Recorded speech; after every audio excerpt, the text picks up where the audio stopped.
मैं आपका आभार व्यक्त करना चाहूँगी कि आपने मुझे प्रश्न पूछने का अवसर दिया।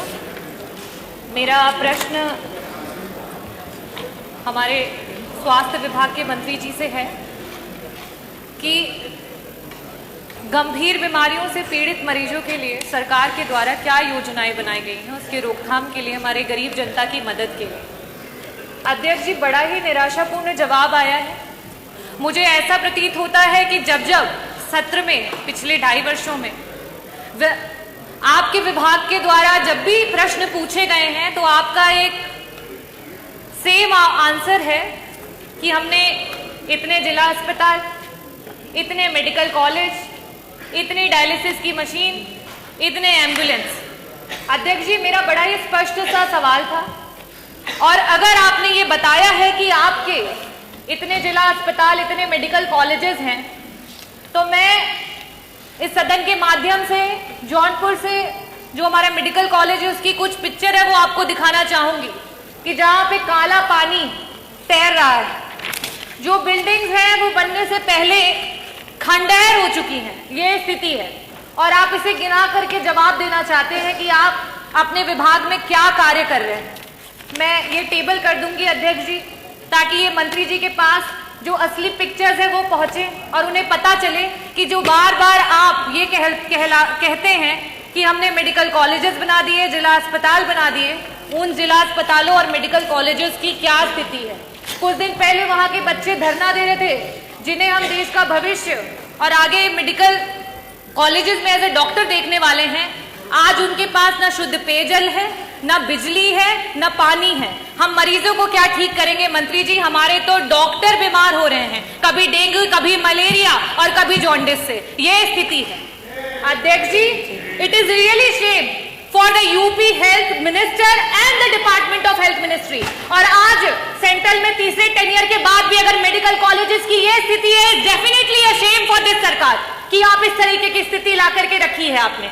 अध्यक्ष जी, जवाब में इन्हें ये देना चाहिए था कि गंभीर बीमारियों के लिए जो हमारे डॉक्टर्स होते हैं, चाहे वो पैलिएटिव मेडिसिन के डॉक्टर्स हो, चाहे आपके ऑन्को सर्जन्स हो, ऑन्कोलॉजिस्ट हो, गायनेकोलॉजिस्ट हो, न्यूरो एनेस्थीसिया डिपार्टमेंट के डॉक्टर्स हो, चाहे आपके कार्डियो सर्जन्स हो, सीटीवीएस के सर्जन्स हो, आपने कितने डॉक्टर्स को बढ़ा, कितने डॉक्टर्स को आपने बढ़ाया?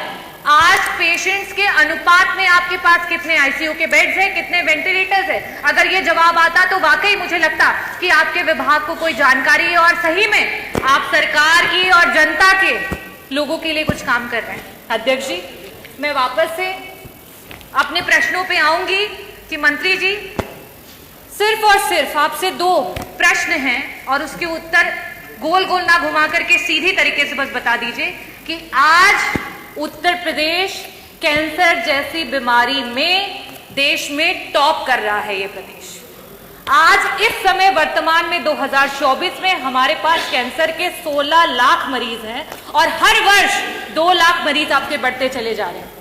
और इन गरीब मरीजों के पास ना तो पैसा है इलाज कराने के लिए और ना अस्पतालों में बेड्स। इन परिस्थितियों में अगर वो मरीज किसी प्राइवेट अस्पताल में जाता है, बड़ा बड़ा एस्टिमेट मिलता है।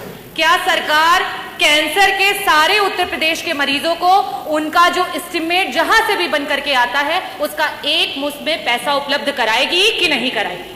मेरा दूसरा सवाल है मंत्री जी कि आज जब आपने जवाब नहीं दिया कि आपके पास सुपर स्पेशलिटी के डॉक्टर्स कितने बढ़ गए हैं, पेशेंट्स के अनुपात में वेंटिलेटर और आईसीयूज कितने हैं, तो इन परिस्थितियों में जितने भी आपके प्राइवेट उत्तर प्रदेश के हॉस्पिटल्स रन कर रहे हैं जहां पे वेंटिलेटर्स और आईसीयू की सुविधा उपलब्ध है, उनको पीपीपी मॉडल पे, सरकार तो पीपीपी मॉडल पे बहुत काम कर रही है, जगह जगह पर आप इसके बारे में एडवर्टीजमेंट्स करते रहते हैं। तो आईसीयू और वेंटिलेटर, क्योंकि ये ऐसे मरीज होते हैं, ब्रेन हैमरेज के मरीज होते हैं, इनके पास समय नहीं होता है। मंत्री जी, अगर एक्सीडेंट हो गया, आज बीपी बढ़ गया और ब्रेन हैमरेज हो गया तो तुरंत उसका ऑपरेशन होना है, लेकिन उनके पास पैसा नहीं होता ना वेंटिलेटर पे देने के लिए, ना उन वेंटिलेटर्स पे रहने के बाद। तो मैं आपसे ये अनुरोध करना चाहूंगी कि पीपीपी मॉडल पे जितने भी हमारे प्राइवेट हॉस्पिटल्स हैं उनको ऐड करते हुए हमारे मरीजों को मुफ्त में इलाज और समय पर इलाज दिलाने के लिए क्या सरकार काम करेगी? बहुत बहुत धन्यवाद। माननीय उप मुख्यमंत्री जी, आपका जो सवाल था कि उत्तर प्रदेश सरकार गंभीर बीमारियों से पीड़ित मरीजों की मृत्यु दर को घटाने के लिए क्या काम कर रही है। हमने इस संबंध में स्पष्ट जवाब दिया है कि उत्तर प्रदेश सरकार ने अपने डिस्ट्रिक्ट हॉस्पिटल्स के माध्यम से, टर्शरी केयर के हॉस्पिटल्स के माध्यम से लगातार उच्च कोटि की चिकित्सा व्यवस्था देने का काम किया है। जहां तक गंभीर मरीजों के धनाभाव का सवाल है, इसके लिए माननीय प्रधानमंत्री जी की दुनिया की सबसे बड़ी योजना आयुष्मान भारत उत्तर प्रदेश में लागू है। और मैं सदन को बताना चाहता हूं कि पूरे भारतवर्ष में उत्तर प्रदेश नंबर 1 पर है आयुष्मान भारत कार्ड बनाने में। और हमने सरकारी अस्पतालों के साथ साथ प्राइवेट अस्पतालों को भी उसमें चिन्हित किया है, स्टेट किया है, वहां भी हम निःशुल्क इलाज दे रहे हैं। सबसे बड़ी बात यह है एम्बुलेंसेज के बारे में। हमारी 102 एम्बुलेंसेज और 108 एम्बुलेंस लगातार काम कर रही है। 2200 एम्बुलेंस हमारे पास 108 की है, 2270 एम्बुलेंस हमारे पास 102 की है। और इनको हम लगातार मरीज को अस्पतालों तक पहुंचाने का काम कर रहे हैं। डायलिसिस की चिंता हम आप माननीय सदस्य ने की। डायलिसिस के बारे में उत्तर प्रदेश में इससे पहले जिला स्तर पर डायलिसिस नहीं होते। बड़े शहरों में कानपुर, लखनऊ, मेरठ, बनारस जैसे बड़े शहरों में होते थे। डायलिसिस की सुविधा देने वाला राज्य 74 जनपदों में आप हर जिला मुख्यालय पर डिस्ट्रिक्ट हॉस्पिटल में 10 बेड उपलब्ध है, जिससे डायलिसिस की सुविधा हम दे पा रहे हैं।